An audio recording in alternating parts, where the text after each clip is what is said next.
نجاح وصفة الرقاق. كنتوا طلبتوا مني وصفة الديول واليوم راني جبتها لكم بأبسط طريقة وأنجح طريقة. شوفوا ما شاء الله الديول تاعي شحال شباب، يعني تلعبي بالحبة كيما تبغي، ورقة شفافة واللون ما شاء الله والقوام رائع. راح نعطيكم طريقة الاحتفاظ به وراح نعطيكم أسرار الوصفة الحقيقية، يعني الأسرار تاع الصح اللي باش الوصفة تاعك تنجح لك والحبة محال تتقطع.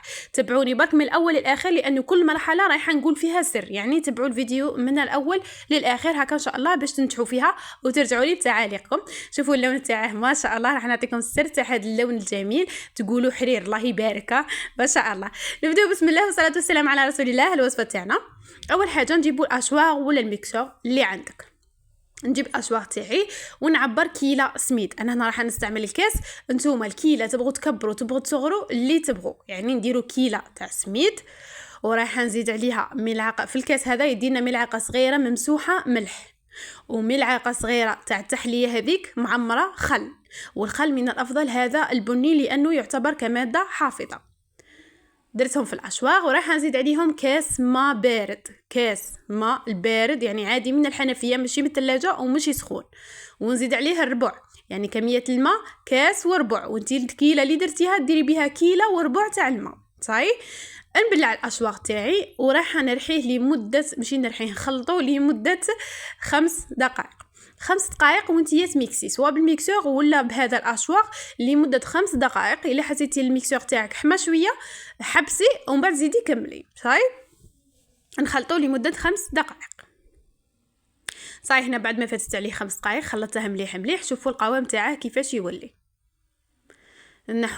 نحو هذاك الموس ونخلطوه وشوفوا كيفاش يولي القوام تاعه، يعني يجي ما شاء الله، يعني ما هو ثقيل ما هو خفيف، يعني هذا الا درتي ثقل من هكا ما غاديش ينجح لك، والا درتي اخف من هكا ما غاديش ينجح لك. صافي ديري كاس وربع بالضبط تاع الماء غادي يجيك سوا وكي ديري هكا بالملعقه غادي هذوك الخطوط لازم ما يتلاقاوش بالخف، يعني يكونوا يطولوا شويه باش يتلاقاو هكا باش تعرفي بلي الوصفه تاعك راهي ناجحه. الا تلاقاو بالخف معناتها راكي كثرتي له الماء ما غاديش ينجح لك.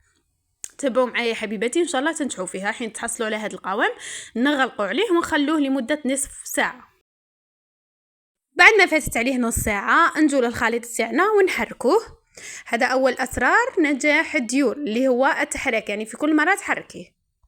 نخلطوا الخليط تاعنا، يعني وين ما تبغي تشوفي له ولا طيبي ولا خلطي هكا باش كامل الحبات يجوا كيف كيف. والسر الثاني هو اللي هو الصفايه. لازم تصفي الخليط تاعك لانه حبه واحده تاع سميد ولا تاع ملح رايحه تخسر لك الديول تاعك، يعني رايح يتقطع. شنديرو نصفوه مليح مليح من الحبيبات، يعني كاش حبه تاع ملح ولا تاع سميد غادي تقطع لك الحبه. صاي هنا صفيته والخليط تاعي راه ما شاء الله فاتت عليه نص ساعه راه واجد. نروحو نجيبو المقله تاعنا اللي غادي نطيبو فيها. المقله تاعك لازم تكون ما تلصقش. تبعوني الشيرات، لازم المقله تاعك الا كانت تلصق غير ما كان ديريه خاطش غادي يلصقوا لك الحبات، لازم تكون ما تلصقش. هنا المقله تاعي صغيره بزاف على بالي الحبات جاوني صغار، نتوما كبروا ديروا كريبيير ولا تكون كبيره ومسحوها كيما هكا بالزيت. شوفوا ديروا قطره تاع زيت في البابي ومسحوا مليح، ما تخلوش الزيت في المقله لانه كنت فرغي الخليط في المقله وهي فيها الزيت ما غاديش تلصق لك الحبه غادي تطير، يعني الخليط ما يلصقش في المقله.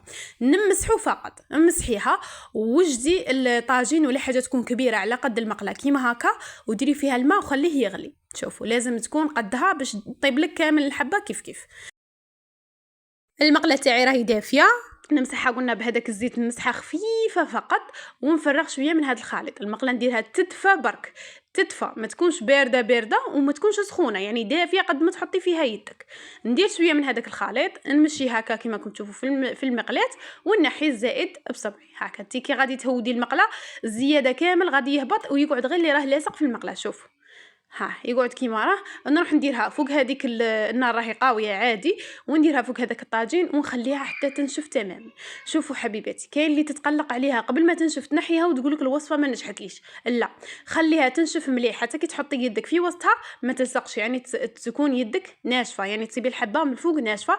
شديري هبطي هذوك الجوانب بصبعك الا كانوا يهبطوا بالخف، يعني غير ديري هكا تتنحى عارفي بلي هي واجده. الا كانت تطول باش تتنحى عارفي بلي مازال ما تنشف، خليها تنشف مليح ومن بعد نحيها. شفتوا كيفاش نحيتها فاسيلمون.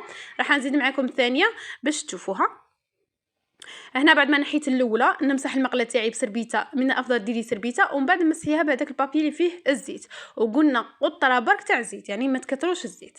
هنا المقله تاعي راهي دافيه، ندير فيها شويه من الخليط، ندورها كيما هكا على المقله كامل ونحي الزائد. يعني هنا كلشي راه موضح في الصوره. شوف الزائد يتنحى فاسيلمون، ما تخلوهاش تولي شفافه بزاف. المقله برك دافيه ماشي سخونه، الا درتوها سخونه غادي تتعجن الحبه، لازم تكون دافيه برك وتحطي فيها الخليط. شوف ها يهود الزائد هذاك بكل سهوله. وانا راح نديها فوق هذيك الطاجين ولا العفسه اللي درتوها الطيب على البخار. شوفوا نقرعوا لها حتى تنشف تماما، يعني لازم تنشف. هذا هو سر الديول تاعنا، لازم تنشف الحبه باش نحوها. الا ما نشفتش كنت نحيها قبل ما تنشف غادي تتقطع، يعني محال تخرج لك سواسوه. شوفوا هنا كي تنشف تتنحى فاسيل، ها تتنحى عادي. هنا نزيد نكمل الحبه الثالثه باش ناكد لكم مليح. قلنا نمسحوها بالسربيته والمقله تاعنا راهي دافيه، ومن بعد تمسحيها بهذاك البابي. هنا فاتتني اللقطه، نمسحوها بهذاك البابي ونفرغوا الخليط تاعنا. المهم الزيت ما يكونش بزاف، الا كان الزيت بزاف غادي العجين هذا كيما كتشوفوا ما يلصقلكمش في المقله، ما يديرش كيما راه انا يهبط غير الزايد، غادي يهبط لكم كاع. بصح كي تكون المقله دافيه يهبط غير الزائد برك، ها والاخر يقعد لاصق في المقله. نروح نديها حتى تنشف وصبروا عليهم باش يخرجوا لكم شابين، وثاني يعطوكم يعني الديول تاعكم بعد ما يتقطعش، يقعد قد ما تخليه قد ما يقعد الحبه شاده روح. الخليط تاعك ناكد لك بلي لازم ما يكونش سائل. الا كان الخليط سائل تولي كي تنحي الحبه كيما هكا تتقطع لك، ما غاديش تخرج لك. يعني حافظي على القوام تاع الخليط كيما هكا، ما تكثريش الماء. كملوا بنفس الطريقه كامل الحبات. هكا راني نعاود للمبتدئات باش ترسخ لهم الطريقه، يعني باش تبان الطريقه مليح. شوفوا كيفاش راني مشي الخليط وتنحي الزائد. الشروط الاساسيه شا قلت لكم، المقله تكون دافيه، نمسحوا برك مسحه خفيفه، وهذيك القطعه تاع الزيت هي اللي نكملوا بها كامل الحبات. يعني ماشي نديروا كل مره نديروا الزيت، لا القطعه تاع الاولى هذيك الاولى اللي درناها في البابي هي اللي نمسحوا بها كامل الحبات. شوفوا انا غادي نحيها معكم هنا باش تشوفوها مليح. شوفوا تتنحى عادي، يعني سورتو اللي يخافوا من النار، يعني تخاف روحها لا تتحرق ولا عادي. كي تنشف الحبه نحيها من النار، اقلعي الحبه تاعك كيما درت انا وعاودي ديري حبه واحده اخرى. هنا هاد الحبات نحيتهم هنايا باش تشوفوهم. شوفوا ما شاء الله كيفاش راهم يتنحاو، يعني حاجه سهله ماهله بسيطه. تبعوا برك المراحل اللي عطيتهم لكم والاسرار هادو كامل اسرار. يعني قبل ما ديري اي حبه خلطي الخليط تاعك ومن بعد فرغي. قبل ما طيبي اي حبه خلطي الخليط ومن بعد طيبي، ولازم تصفيه وتخليه يريح وتخلطيه مليح. ونوعيه السميد تلعب دور كبير في الديول. يعني نوعيه السميد لازم تكون شابه. صحيح حبيباتي، تبعوا سميد اللي يكون شباب. انا هذا السميد معتمداته ونخدم به كاع الوصفات تاعي ما شاء الله، يعني جامي خيبني، دائما يخرجوا الوصفات تاعي شابين واللون تاعهم رائع كما راكم تشوفوا فيه. يعني سر اللون تاع الديول هو نوعيه السميد، لازم تخيروا السميد يكون شباب.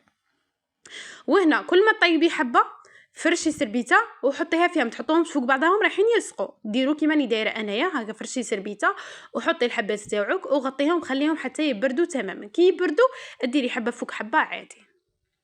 حنا نكمل كاع الحبات تاعي ورايحين نشوفوا الديول تاعنا كيفاش خرج. شوفوا هنايا الديول تاعي ما شاء الله طيبت كامل الحبات ولا حبه خسرت لي، خرج لي 12 حبه. المقله تاعي صغيره وانتم الا كبرتوا المقله غادي تخرج لكم اقل، ولا الا درتوا كيما انا غادي تخرج لكم 12 حبه تاع الديول. شوفوا ما شاء الله، يعني اللون شفافه الورقه، تلعبوا بها كيما تبغوا. هاي راح نعطيكم طريقه الاحتفاظ كيفاش تحتفظوا به، اللي يبغوا يدسوه ولا اللي يبغوا يديروه مشروع.